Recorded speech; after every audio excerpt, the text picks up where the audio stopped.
السلام علیکم ورحمۃ اللہ وبرکاتہ۔ میرا نام توقیر احمد خان ہے اور میں اپنے تمام طلباء و طالبات کو اپنے اس یوٹیوب چینل عربک آن ریپڈ ٹریک میں خوش آمدید کہتا ہوں اور امید کرتا ہوں کہ آپ تمام کے تمام لوگ خیر و عافیت کے ساتھ ہوں گے۔ آج ہم بغیر کسی تمہید کے اپنا سلسلہ آگے بڑھائیں گے اپنے اسباق کو۔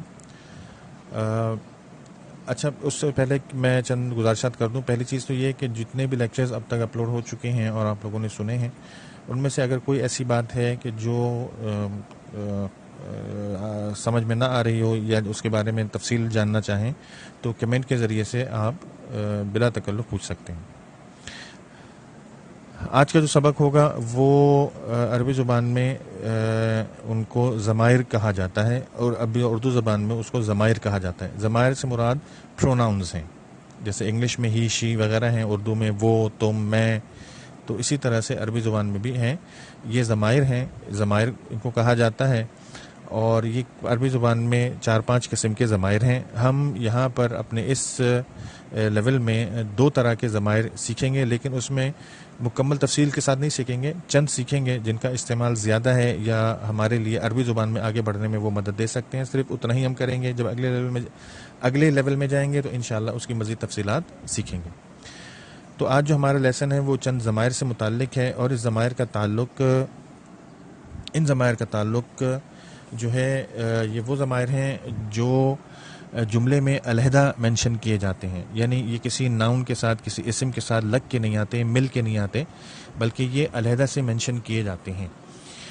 تو جیسے آپ اسکرین پر آپ اسکرین پہ چارٹ دیکھ رہے ہیں، اس میں چند ضمائر کے حوالے سے گفتگو کی گئی ہے، اور جس میں پہلا جو کالم ہے جہاں پر اردو لکھا ہوا وہاں پر لکھا ہے وہ، تم اور میں۔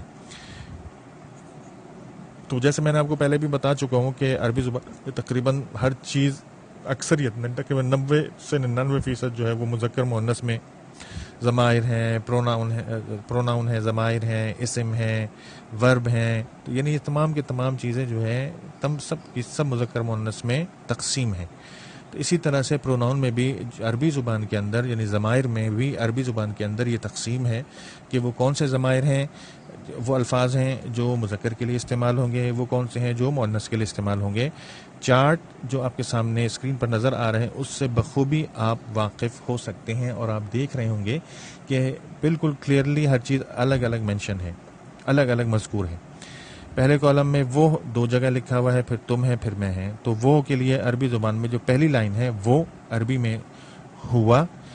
اب ہوا کا استعمال جو ہے عربی زبان میں مفرد مذکر کے لیے ہوتا ہے، یعنی وہ شخص یعنی صرف ایک فرد کے لیے استعمال ہوگا جبکہ وہ مذکر ہو۔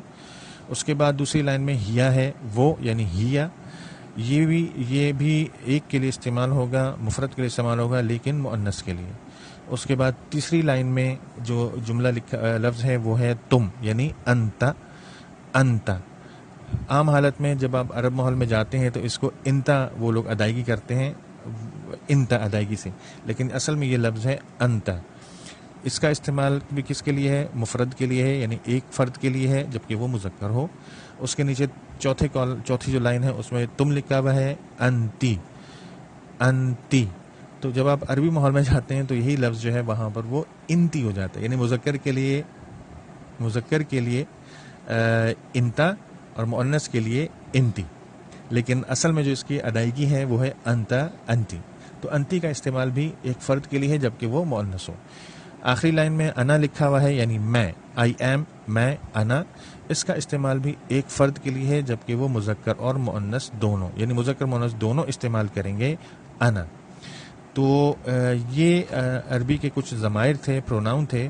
ہوا وہ مذکر کے لیے جبکہ وہ ایک ہو، ہیا وہ مؤنث کے لیے جبکہ وہ ایک ہو، انتا تم مذکر کے لیے جبکہ وہ ایک ہو، انتی تم مؤنث کے لیے جبکہ وہ ایک ہو، انا میں مذکر اور مؤنث دونوں کے لیے جبکہ وہ ایک ہو۔ اچھا، چوتھے کالم میں جو کالم ہے اس میں آپ دیکھ رہے ہیں مثالیں میں نے لکھی ہیں. یہ ہم یوں سمجھ لیجئے کہ یہ ہمارا جملے بنانے کا دوسرا رول ہوگا. یعنی اردو کے جو جملے اس وقت آپ کو یہاں نظر آ رہے ہیں، جو جملے اس طرز پر مینشن کیے جائیں گے، لکھے جائیں گے، ان کی عربی ان کے سامنے لکھی گئی ہے.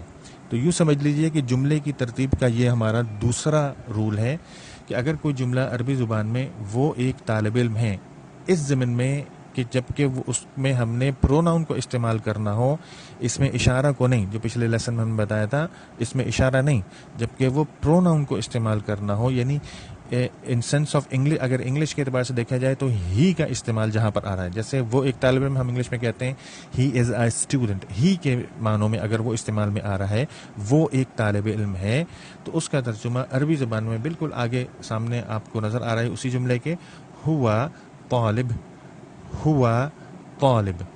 تو یہ جو اردو جملے لکھے ہیں یہاں پر، یہ ہمارا جملے بنانے کا دوسرا رول ہوگا. اس کو یاد رکھیے گا کہ ہم قواعد نہیں سیکھ رہے ہیں کہ جملے کس قواعد کے تحت ترتیب دیے جائیں گے، بلکہ ہم جملوں کے ذریعے سے، یعنی کون سا جملہ جو بولا جا رہا ہے کس طرح سے بولا جاتا ہے اردو میں، اور ہم اس کی عربی کیسے بنائیں گے، اس بنیاد پر ہم اس چیز کو سیکھ رہے ہیں. تو یہ ہمارا دوسرا رول ہے.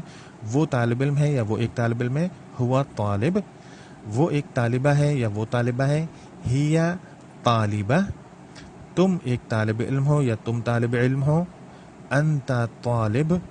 تم ایک طالبہ ہو یا تم طالبہ ہو، انتی طالبہ. میں ایک طالب علم ہوں یا میں طالب علم ہوں، انا طالب. میں ایک طالبہ ہوں یا میں طالبہ ہوں، انا طالبہ. تو یہ ہمارے پروناؤن کا لیسن تھا، ضمائر کا لیسن تھا. یہ ہمارا جملے بنانے کا دوسرا قاعدہ ہے. یعنی یہاں پر جو اردو میں جملے نظر آ رہے ہیں، یہ ہمارے لیے عربی زبان میں جملے بنانے کا ہم اس کو دوسرا قاعدہ کنسیڈر کریں گے. یہ ہمارا دوسرا قاعدہ ہے، اس کو اچھی طرح سے سمجھ لیجیے کہ وہ طالب علم ہے، ہوا طالب. وہ طالبہ ہے، ہی طالبہ. تم طالب علم ہو، انتا طالب. تم طالبہ ہو، انتی طالبہ. میں طالب علم ہوں، انا طالب. میں طالبہ ہوں، انا طالبہ. تو اسی طرح سے یہ جملے مختلف بھی ہو سکتے ہیں، اور اس کے لیے آپ جو ہے ہماری جو ویب سائٹ ہے، جو ڈسکرپشن میں ایک لنک دیا ہے ویب سائٹ کا، وہاں سے جا کے ان کے ووکیبلری لسٹ آپ ڈاؤن لوڈ کر سکتے ہیں. وہاں سے لے کے اس کی مشق کر سکتے ہیں. مثلا وہ طالب علم ہے، اس کی جگہ آپ کہہ سکتے ہیں وہ ڈاکٹر ہے، یعنی ہوا دکتور. وہ لڑکا ہے، جیسے ہوا ولد. وہ ڈرائیور ہے، جیسے ہوا سائق. اس طرح سے ان جملوں کو ترتیب دے کر ان کو خوب مشقیں کریں گے. لکھنے کی کریں تو لکھنا آئے گا، بولنے کی کریں گے تو بولنا آئے گا.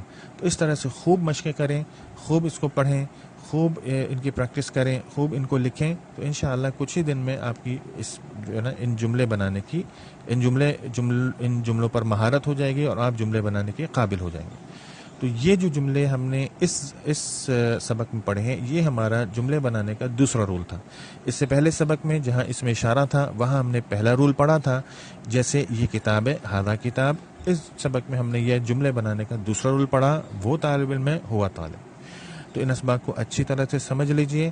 پھر بھی اگر اس میں کوئی چیز ایسی آپ محسوس کریں کہ جو سمجھتے ہیں آپ کہ آپ کو کلیئر نہیں ہے یا آپ کو نہیں سمجھ میں آ رہی، کمنٹ کے ذریعے سے آپ بلا تکلف مجھ سے اس کے بارے میں یا اس کی بابت دریافت کر سکتے ہیں.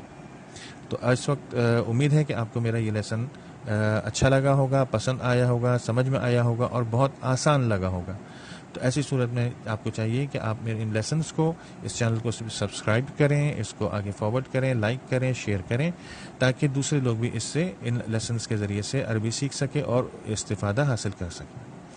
تو اگلے لیسن تک کے لیے مجھے اجازت دیجیے. اللہ حافظ. السلام علیکم ورحمۃ اللہ وبرکاتہ.